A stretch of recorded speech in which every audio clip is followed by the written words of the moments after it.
Hello everyone, welcome to बायोसोम्स।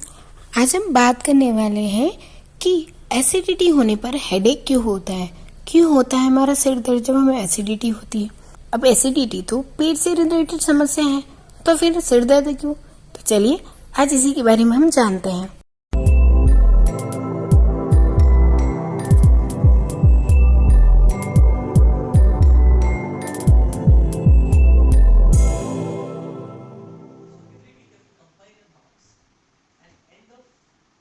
वास्तविकता में जो एसिडिटी है वो हमारे असामान्य खान पान से या फिर हमारे पाचन में हुई किसी गड़बड़ी की वजह से होती है।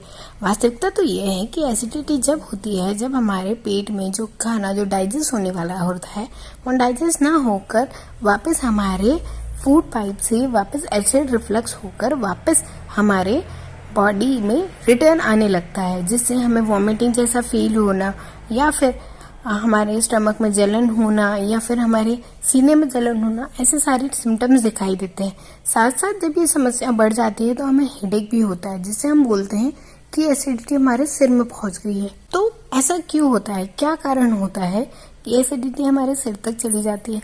और एसिडिटी तो नॉर्मल होती है, ऐसा नहीं है कि ये कोई बहुत मेजर समस्या है। जिन लोगों को हमेशा होती है उनके लिए इसे ट्रीटमेंट की आवश्यकता होती है, बट जिन लोगों को कभी कभी होती है उनके लिए ये नॉर्मल सी बात है। बट एसिडिटी जो है वो से तो सिर दर्द और माइग्रेन से जुड़ी हुई है। इसमें जो रिलेशन होता है वो इंटेस्टाइन और ब्रेन के बीच का होता है। इसे गैस्ट्रोएसोफेगल रिफ्लक्स कहते हैं। और ये और हेडेक एक दूसरे के बीच में जुड़ी हुई एक चेन कह सकते हैं कि एक चेन होती है।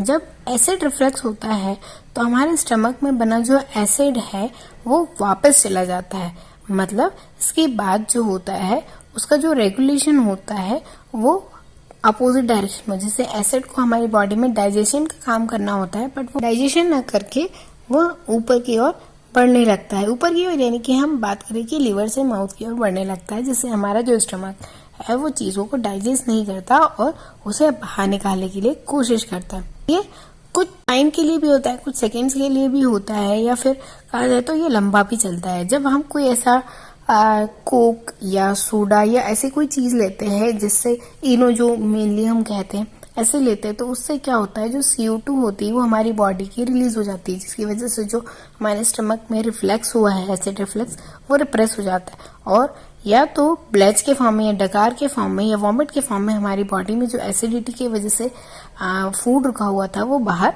हो जाता है। बट अब इससे हमारा हेडेक होने का ये होता है कि जब एसिड रिफ्लेक्स ज्यादा बढ़ जाता है तब हमारी बॉडी के दूसरे ऑर्गन पर भी इसका इफेक्ट पड़ता है। और उस रिफ्लेक्स के टेंशन में जब हमारे ब्रेन की ग्लैंड्स फंक्शन करती है कि इससे क्या किया जाए, तब उन पर प्रेशर बनता है और उसकी वजह से हेडेक होना भी शुरू होता है, क्योंकि फूड से ही न्यूट्रिशंस का ट्रांसपोर्ट ब्लड के थ्रू होता है और ये ट्रांसपोर्टेशन रुक जाता है, जिसकी वजह से हमारे बॉडी में हेडेक होने लगता है। वैसे ये लॉन्ग टर्म प्रोसेस नहीं है, इसका जस्ट एक एग्जांपल ये भी है कि या तो आप ऐसी पोजीशन में लेट या बैठ जाए जिसकी वजह से हम आपकी बॉडी में जितना भी एक्सेस अमाउंट में CO2 जमा हुआ है वो रिमूव हो जाए, जिसकी वजह से आपका ब्रेन भी प्रॉपर फंक्शन कर पाए और आपका हेडेक ना हो।